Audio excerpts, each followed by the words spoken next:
All right, coders, let's get our snake ready to grow a tail. To do that, we first need to store where the snake's head has been. Why? Because each tail segment needs to move to where the head, or the previous segment, was. That's how we make it look like the snake is slithering smoothly. So how do we keep track of all these positions? That's where something called a list comes in. A list in Scratch is like a special box with many compartments. Each compartment can hold a piece of information, like a number or a word. Let's create a new list and name it X positions. We'll use this list to store the snakehead's X positions. Now add another list and name it Y positions. This one will store the snakehead's Y positions. You can add items to a list, and each item gets an index number, which tells you the position it occupies in the list. You can also delete an item from the list by using its index. Every list has a length property, which shows the total number of items it contains. Finally, we can read the length of the list or access individual items by their index. In our game, we'll add the X and Y positions of the snake's head to our lists as the snake moves. This way, each tail segment will know exactly where to go. First, create a new variable called tail count. This variable will keep track of how many tail segments the snake has. It's important because we'll use it to control how many positions we store in our lists. Next, drag out the Add to X positions and Add to Y positions blocks. Then go to the motion blocks and get the current X position and Y position of the snake's head. We can simulate how this works. Try moving the snake and manually adding these positions to the lists. You'll see the X and Y lists grow with each new head position. But there's a problem. If we keep adding positions without any limits, the lists will keep growing forever, which can slow down the game and use a lot of resources. To prevent that, we'll add a condition to control the list size. We'll check if the length of the list is greater than tail count, plus an offset value. This offset gives us a small buffer to make the tail movement smoother. If the lists grow beyond this limit, we'll delete the oldest item, keeping the lists at the perfect length for the current number of tail segments. Now we want to add our list tracking logic before we move the snake, right after we check if the game is running. This ensures the snake's previous positions are saved before it moves to the next spot. Next, let's create our tail segment. But before we continue, let's resize the snake head to 20 by 20. This ensures it aligns perfectly with our grid.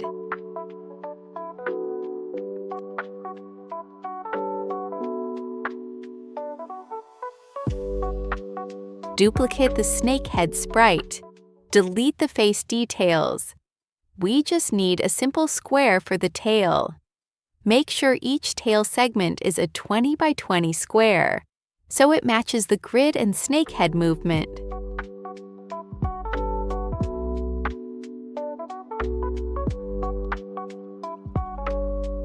Feel free to add some details or shading to make the tail look nicer. Once you're done, don't forget to save your project.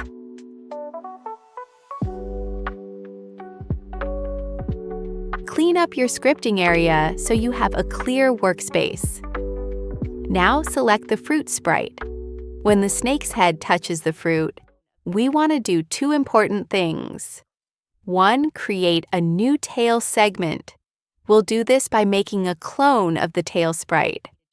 What is a clone in Scratch? A clone is a copy of a sprite created during gameplay. Clones can have their own behaviors, but they start with the same costumes and scripts as the original sprite. 2. Keep track of the clone with a variable. Create a variable called nextCloneID, which will store the ID for each new tail clone. Before we clone, we'll increase tail count by 1. This tells our game that the snake has grown by 1 segment. Then we'll create the clone of the tail sprite. After cloning, we'll increase next clone ID by 1. Why do it this way? In Scratch, when you create a clone, it immediately starts the When I Start as a Clone block in the cloned sprite. So this happens in order. The clone starts running. The clone reads the current value of next clone ID. Then next clone ID is increased for the next clone. This ensures each clone gets the correct unique ID. We'll repeat this process every time the snake collects a fruit, so the tail grows with each bite. Next, select the tail segment sprite. Go to the control blocks and drag out a When I Start as a Clone block.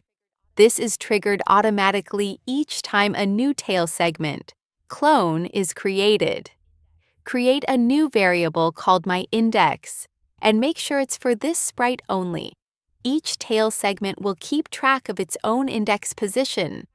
This index determines which X and Y positions in the list the tail should follow.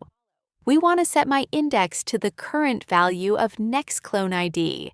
Why do we set myIndex from next clone ID? Because when a clone is created in Scratch, it immediately runs the When I Start as a Clone block. By assigning myIndex from next clone ID, each tail segment gets a unique sequential ID that corresponds to the order in which it was created. This ensures every tail segment knows exactly which position in the X and Y lists it should follow, creating a smooth, ordered tail movement behind the snake head. Now add a forever block under When I Start as a Clone. Inside the forever block, add a Go to X and Y block. Set the X and Y values using the item, myIndex, of X positions and item, myIndex, of Y positions. This makes each tail segment continuously move to the recorded positions for its own index. Finally, hide your lists and variables from the stage so they don't clutter the game screen. Run your game. You should see your tail segment smoothly following the snake head. Let's initially hide the tail. This keeps the original tail sprite invisible on the stage. Then, inside the When I Start as a Clone block, add a Show block. This ensures that only the newly created tail clones appear in the game, not the original tail sprite itself. Great job! In this video, we learned how to create tail segments that follow the snake's head by using lists and clones. Each tail segment now tracks a specific position in our X and Y lists, allowing our snake to grow smoothly each time it collects a fruit. Next time we'll add collision detection between the head and the tail, as well as the screen edges. We'll also implement a scoring system and more exciting features. Don't forget to like the video and subscribe to the channel so you don't miss the next part. See you soon, coders!